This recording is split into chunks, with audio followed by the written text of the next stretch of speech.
आप देख रहे हैं मोहम्मद यूसुफ यूट्यूब चैनल और मैं हूं डॉक्टर मोहम्मद यूसुफ। आज डाटा एनालिसिस की सीरीज का लेक्चर नंबर 8 है। इस लेक्चर के साथ ही आज आपको ये पता चल जाएगा कि डाटा को एंटर कैसे करते हैं। आज का जो लेक्चर है वो आपको बताएगा। इसमें हम आपको एक्सप्लेन करेंगे कि किस तरह आप एक्सेल से डाटा को SPSS के अंदर इंपोर्ट कर सकते हैं। तो ये जो 8 लेक्चर हैं, बुनियादी तौर पे लेक्चर 1 में हमने आपको बताया था कि रूल्स क्या हैं कोड बुक बनाने के, यानी जब आपने अपना क्वेश्चनर डिज़ाइन किया है तो उसको आप कोड बुक में अगर चेंज करना चाहते हैं तो उसके रूल्स क्या हैं। दूसरे लेक्चर में हमने आपको कोड बुक बनानी सिखाई। तीसरे लेक्चर में हमने आपको बताया कि SPSS जो है उसको किस तरह इंस्टॉल करते हैं, किस तरह ओपन करते हैं। चौथे में हमने आपको बताया कि सेव कैसे करते हैं SPSS फाइल को। पांचवें में हमने बताया कि हाउ टू डिफाइन वेरिएबल्स। छठे में हमने आपको बताया कि गूगल फॉर्म जो है उसमें जो डाटा आपका होता है उसको किस तरह आप एक्सेल में लाते हैं। और फिर हमने बताया कि गूगल जब एक्सेल में डाटा आता है आप उसको रिफाइन कैसे करते हैं। आज हम आपको बता रहे हैं कि जब आपका डाटा जो है वो एक्सेल में आ जाता है तो उसको किस तरह आप एक्सेल से SPSS में लेकर जाते हैं। So, in the contemporary age, collecting data using online platforms is becoming increasingly important for conducting research. That is so important because अब जिस एज में हम रह रहे हैं आजकल की एज में ज़्यादातर जो डेटा होता है वो ऑनलाइन कलेक्ट होता है। ऑनलाइन जो एप्लीकेशंस हैं, जो प्लेटफॉर्म्स हैं, वो फैसिलिटेट कर रहे हैं रिसर्च को। For collecting data using WhatsApp, देखिए व्हाट्सएप इसकी एक फॉर्म है, फेसबुक है, इंस्टा एंड अदर एप्स। आप क्या करते हैं, आप अपना क्वेश्चनर तैयार करते हैं गूगल फॉर्म या किसी और शक्ल में, और then you put it into the different groups और pages so that you can collect or people can give their responses and code their responses and you can collect the data. Once our question is ready, we could easily share it on any online platform. तो questionnaire definitely आप मैं आपको Google forms की बात बता रहा हूँ, इसमें तैयार करते हैं। और फिर उसके बाद आपका वो रिसर्च प्रोजेक्ट हो, थीसिस हो, डिसर्टेशन हो, रिसर्च रिपोर्ट्स हो या रिसर्च पेपर्स हो, उसका डाटा जो है वो आपका गूगल फॉर्म्स के अंदर रिकॉर्ड होता जाता है। एंड वंस रिकॉर्ड हो जाता है फिर आपने आपको बताया था कि गूगल फॉर्म से डाटा को किस तरह आपने एक्सेल के अंदर लाना है, और फिर एक्सेल के अंदर लाने के बाद वेरिएबल्स को किस तरह रिफाइन करना है so that they could be brought to SPSS। तो लास्ट लेक्चर अगर आपने नहीं देखा जिसमें हमने गूगल फॉर्म से एक्सेल में डाटा लाने का तरीका और फिर एक्सेल के अंदर डाटा को रिफाइन करने का, वेरिएबल्स को ठीक करने का तरीका बताया था, तो वो आप देख लें। आज का लेक्चर बुनियादी तौर पे एक्सेल से SPSS की जो जर्नी है वो सफ़र है। So today's lecture explain how we could import data from Excel to SPSS. We could easily import it to then SPSS. Once the data come to Excel, then it's very easy to import it into SPSS. So this saves time, energy and resources. ज़ाहिर है अगर आप manually data enter करेंगे 400 या 500 cases का, it will take hours maybe days. तो लेकिन एक मैजिक के साथ मैं आपको बता रहा हूँ कि किस तरह आप with a single click with in minutes आप डाटा जो है वो एक्सेल से SPSS के अंदर ट्रांसफॉर्म कर सकते हैं, एक ऐसे फॉर्मेट के अंदर जिसको SPSS रीड कर सकते हैं और फिर उसका एनालिसिस जो है वो हमें करके देता है। So it has 4 steps method जी, इसमें 4 मेथड स्टेप्स हैं, ये 4 स्टेप्स हैं जी। Converting to SPSS format, after you have enter data save your file. अब चाहे आपने मैनुअली उसके एक्सेल के अंदर डेटा एंटर किया या आपने गूगल फॉर्म से इंपोर्ट किया एक्सेल के अंदर, both ways. Save your file and then close Excel, यानी आपने क्या करना है कि इंपोर्ट करने से पहले एक्सेल की फाइल को सेव कर देना है, फिर उसको क्लोज कर देना है। Start SPSS and with the data editor open on the screen, click on file, open data from a menu at the top of the screen। ये हम आपको बताते हैं थोड़ी देर में। और तीसरा, फिर in the section labelled files और types choose Excel. Excel files have a .xls extension, so very important, इस एक्सटेंशन को याद रखें। जिस तरह MS वर्ड की एक्सटेंशन होती है, इसी तरह एक्सेल की जो एक्सटेंशन है वो .xls है।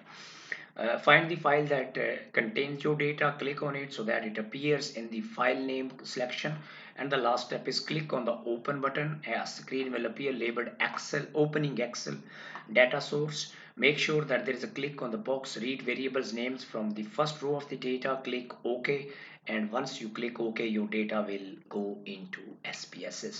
So ये 4 स्टेप्स हैं और मैं अभी ये 4 स्टेप्स प्रैक्टिकली आपको करके दिखाता हूँ कि हम डेटा को SPSS के अंदर लेके जाते हैं, ठीक है। सो उम्मीद है आप मेरे साथ रहेंगे और मेरे साथ ये प्रोसेस परफॉर्म करेंगे, ताकि लाइफ में आपको आज के बाद इंडिपेंडेंटली डाटा जो है वो है एक्सेल से एसपीएसएस के अंदर इंपोर्ट करना आ जाए। चलिए जी हम वापस चलते हैं। सबसे पहले हम एसपीएसएस फाइल खोलते हैं। ये मेरे पास एक एसपीएसएस है, ये मैंने खोला। जब एसपीएसएस आप खोलेंगे तो इस तरह की खाली फाइल होगी। एक्सेल फाइल जिसमें हमने डाटा सेव किया मैं उसको ऑलरेडी क्लोज कर चुका हूँ, क्योंकि अगर आप उसको क्लोज नहीं करेंगे तो एसपीएसएस उसको इंपोर्ट नहीं करेगा। ये आ गया। इसके बाद ये पहला स्टेप ये है कि फाइल में जाए। फाइल के बाद है ये देखिए ओपन में जाए और ओपन से डाटा से जाए, ये रोड बनेगा। File menu then open then data. मैं इस पर अब क्लिक करूंगा। इसको जरा आप याद कर लें अच्छी तरह, फाइल ओपन एंड डेटा। ठीक हो गया जी। उसके बाद आप देखें सबसे इंपॉर्टेंट चीज यहाँ फाइल नेम है और ये फाइल टाइप्स है dot S A V. Dot S A V का मतलब ये है कि ये हमें बता रहा है कि डाटा जो है वो S P S S format में जो है ये लाएगा। ठीक है, मैं इसको देखें यहाँ से लेके जाता हूँ। हम अपने यूट्यूब चैनल पे लेके जाते हैं। यहाँ पे हमारा ये पड़ा हुआ है, यहाँ जाते हैं जी।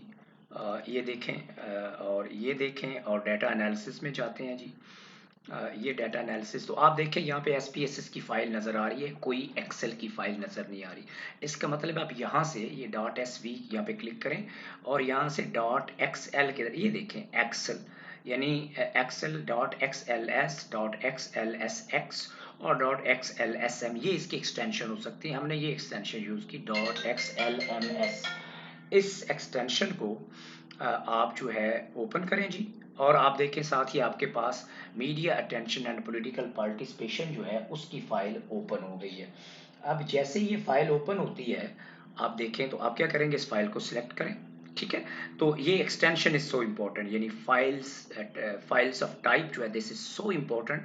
हमने जैसे ही इसको डॉट एस वी से यानी जो एसपीएसएस का फॉर्मेट से हमने कन्वर्ट किया डॉट एक्सएलएस फॉर्मेट में, तो हमारे पास देखें एसपीएसएस वाली फाइल यहाँ से डिसअपियर होंगी हो गई और यहाँ पे एक्सेल वाली फाइल आ गई। अब इसको ओपन पे क्लिक करें।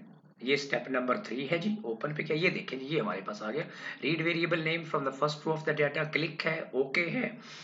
मैक्सिमम केसेस इतने हो सकते हैं, यानी 32,767 स्ट्रिंग कॉलम्स जो हम यूज कर सकते हैं। This is all fine work. ये देखें अनटाइटल्ड फॉर्म वर्कशीट है, इसको ओके करना है सिर्फ, because this is very important. ये box read variable names from the first row of data, so okay करें and look at the magic. This is the magic. look at the data has come to your SPSS variables, I mean data view, because this is the variable view and these are the questions and we have defined them.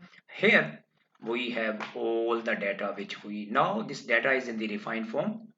ये देखें ये हमारे question है, इनको अगर आप थोड़ा सा रिफाइन करना चाहते हैं कि ऑर्डर को क्वेश्चन 1 है, question 2, question 3, question 4, question 5, question 6, this will be question 7. So you can from 3 here you can come back, you can change it, you can make it 7 just to put in sequence. 8, question 9, question 10, question 11, because the changes we make in variable view. 12, ये 13 हो जाएगा and this will be 14, 14, ये 15, ये 16, क्योंकि कुछ मैंने एक ऐसा स्केल जो हम यूज नहीं कर रहे थे उसको मैंने एलिमिनेट किया था, दैट्स वाई। और ये 18, हमारे पास 18 आइटम्स हैं जी, ये देखें।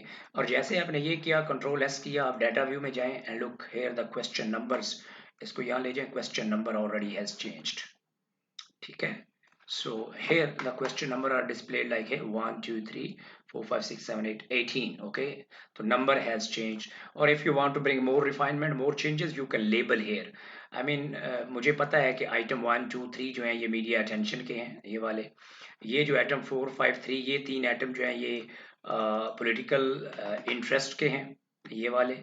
और आगे वाले 6 आइटम जो है ये ऑफलाइन पॉलिटिकल पार्टिसिपेशन के हैं और उससे जो अगले हैं वो ऑफलाइन पॉलिटिकल पार्टिसिपेशन के। तो आप क्वेश्चनर को यूज करते हुए इनको लेबल करना चाहें तो कर सकते, जैसे ये किया एज है, जेंडर है, बैकग्राउंड है, इनको हम ऐसे भी कर सकते हैं।